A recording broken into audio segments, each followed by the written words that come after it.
नागरिकता किसको मिलती है दोस्तों? जो जन्म के आधार पर है उसको नागरिकता मिलती है, वोट के आधार पर नागरिकता मिलती है और रजिस्ट्री के आधार पर नागरिकता प्राप्त होती है। अब इसमें निवासी उन्हें रुचि रखते हैं, यहाँ की अर्थव्यवस्था में लाभ प्राप्त होती है, शिक्षा में या स्वास्थ्य में यहाँ पैसा खर्च करते हैं तो वो निवासी में आते हैं।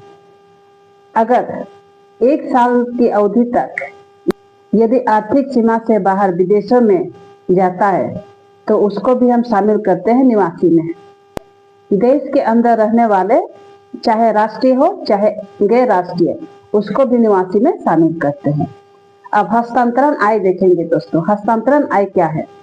हस्तांतरण आय वैसी आय को शामिल किया जाता है जो बिना किसी कार्य किए, जो बिना किसी उत्पादन कार्य किए प्राप्त होता है, उसे हस्तांतरण आय कहलाता है। हस्तांतरण आय में जैसे इसका एग्जाम्पल है, जैसे अनुदान, किसी ने अनुदान दिया, तोहफा दिया, तो ये हस्तांतरण के एग्जाम्पल है।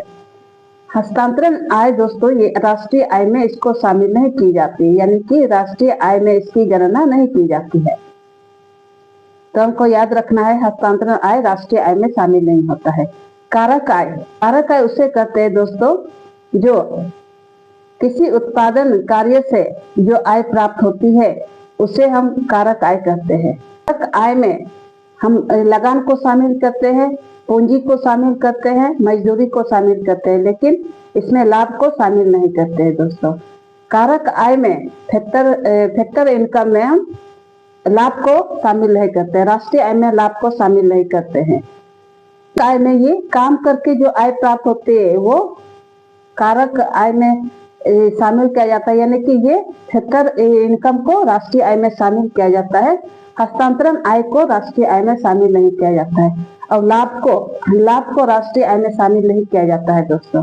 तो ये याद रखना है कि हस्तांतरण आय ये बिना काम किए हुए हमें प्राप्त होती है, तो ये राष्ट्रीय आय में शामिल नहीं होगा। जो काम करके उत्पादन कार्य करके जो आय प्राप्त होती है वो राष्ट्रीय आय में शामिल होता है। धन्यवाद दोस्तों।